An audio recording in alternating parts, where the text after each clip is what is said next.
She texted him why the kids saw him. Setup or coincidence? He's been in my room. That's what my daughter whispered.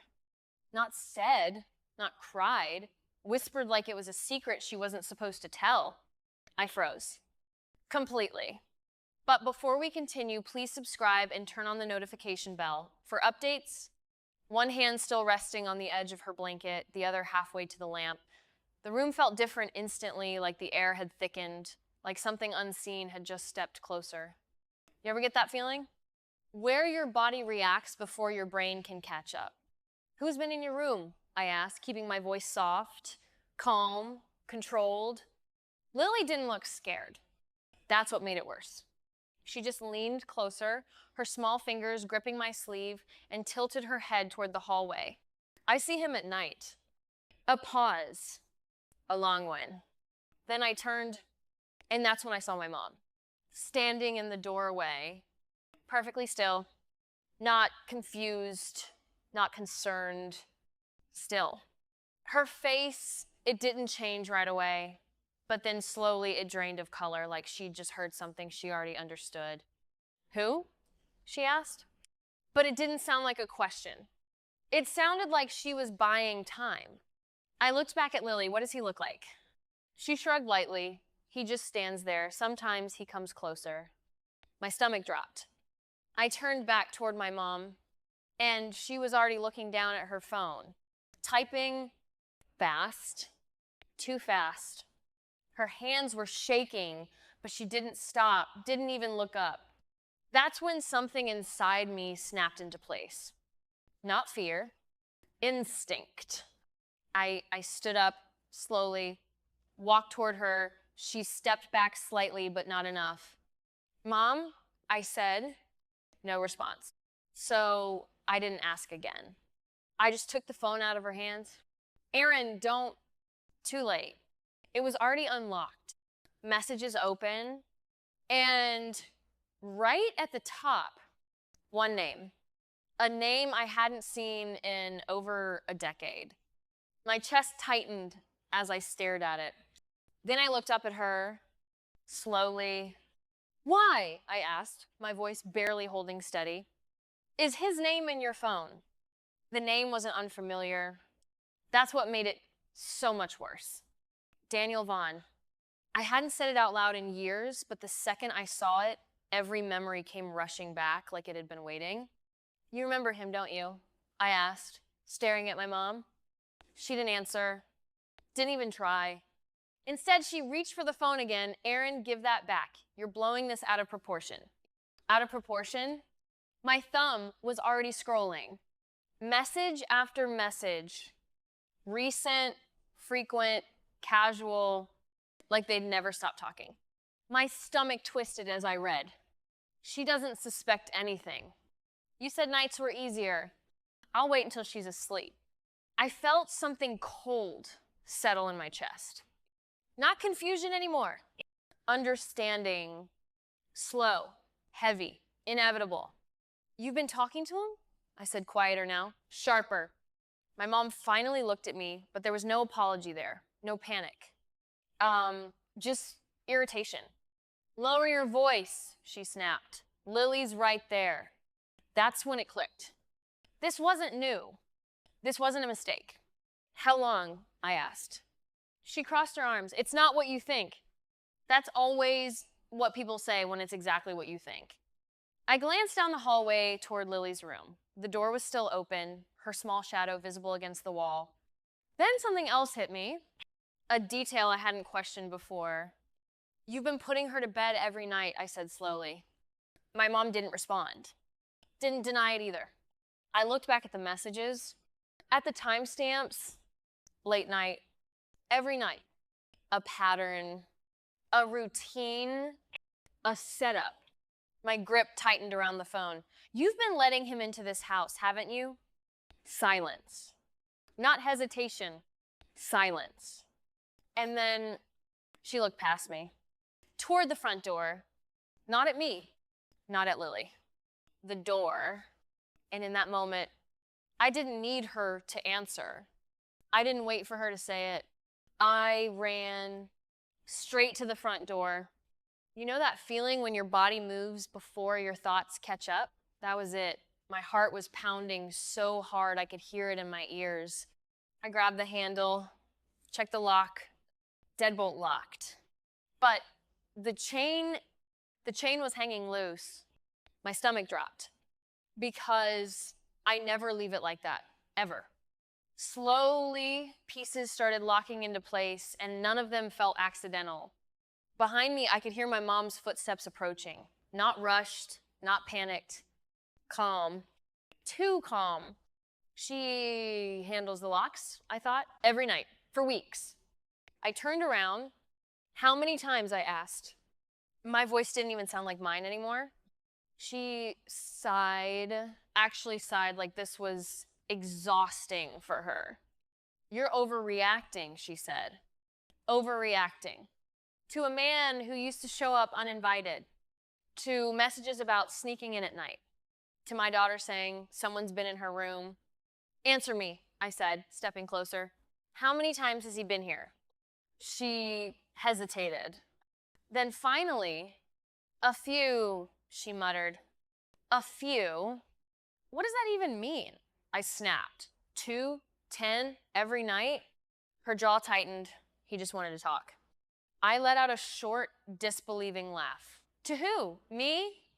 She didn't answer, and that silence said everything. I felt something colder than fear settle in. Or my daughter? I asked.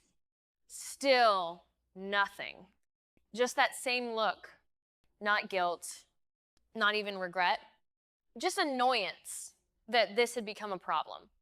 Then she said it flat, like it was no big deal.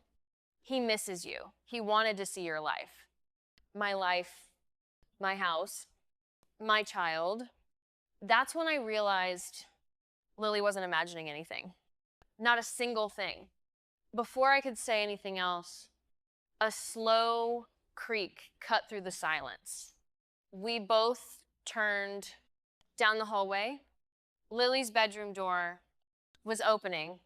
On its own, the door didn't just open, it dragged. Slowly, that soft, splintering creak echoed down the hallway like something deliberate, like it wasn't trying to be quiet anymore. My body locked up. For a split second, neither of us moved. Then instinct took over. Lily! I shouted, already running. My feet hit the hardwood, hard, fast, uneven. I reached her door and shoved it open the rest of the way. Empty. The room was empty. The nightlight cast that soft orange glow across her bed, her toys, the walls, everything exactly where it should be.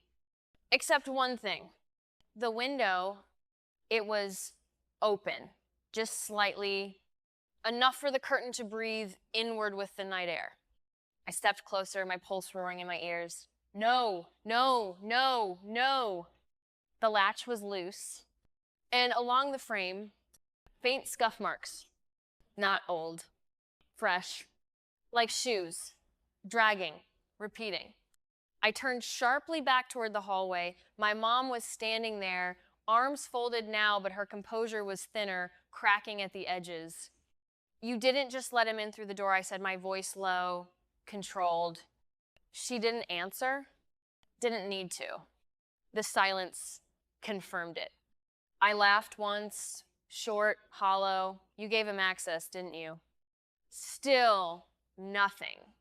Then finally, I gave him a key, she said, and the window was just in case. Just in case? The words didn't even sound real. Just in case of what? I snapped. Breaking into my daughter's room? He wasn't going to hurt anyone, she shot back. You don't understand him. No, I understood perfectly.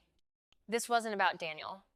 This was about her, about control, about belief, about deciding who belonged in my life and forcing it.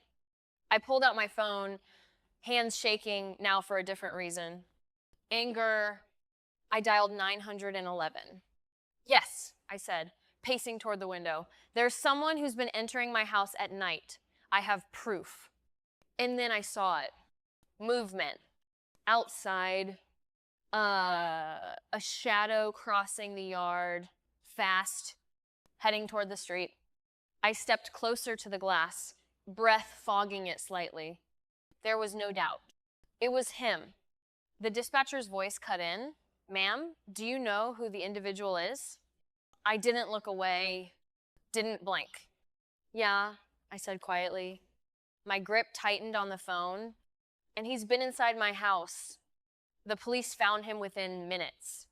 He didn't get far. 2 houses down, hiding behind a fence, like he thought the dark would cover him, like this was just another night, another routine. It wasn't. I watched from the front window as they put him in handcuffs. Daniel Vaughn, older, thinner, but that same stillness in his face, that same unsettling calm, like none of this surprised him. Like he expected to be caught eventually. And somehow that made it worse. Inside, everything moved quickly after that. Officers walked through the house, checking every room, every window. One of them stopped near Lily's bedroom and called another over. Fingerprints. On the window frame, exactly where I saw the scuffs. They matched his. There was no denial, no confusion, no missing pieces anymore. Just facts. Clear, heavy, final. My mom, Diane, didn't fight when they asked her questions. At first, but when they read out the messages, when they mentioned Lily, when they explained what she had actually allowed, that's when her expression finally changed. Not into panic, into realization she was taken in that same night, charged later with aiding unlawful entry and child endangerment. I didn't go with her. I didn't say goodbye. There wasn't anything left to say. Upstairs, Lily sat quietly on her bed while everything unfolded. I walked in, knelt in front of her, and pulled her into my arms. "I told you," she whispered. "I know," I said, holding her tighter. "I know." That was the part that stayed with me. Not the messages, not the arrest. The fact that she told me the truth, and for a moment I almost treated it like imagination. Weeks passed. The house changed. New locks, reinforced windows, cameras on every corner. Routine replaced fear. Silence replaced tension. And Lily? She slept through the night again. No whispers, no shadows, just sleep. One night, I stood in the hallway alone, looking toward her closed door. Everything was still exactly how it should be. My eyes shifted to the window at the end of the hall. Locked, secure, final. I exhaled slowly. No one's getting in again. And this time, I meant it. So tell me, was this obsession or something her mom planned all along?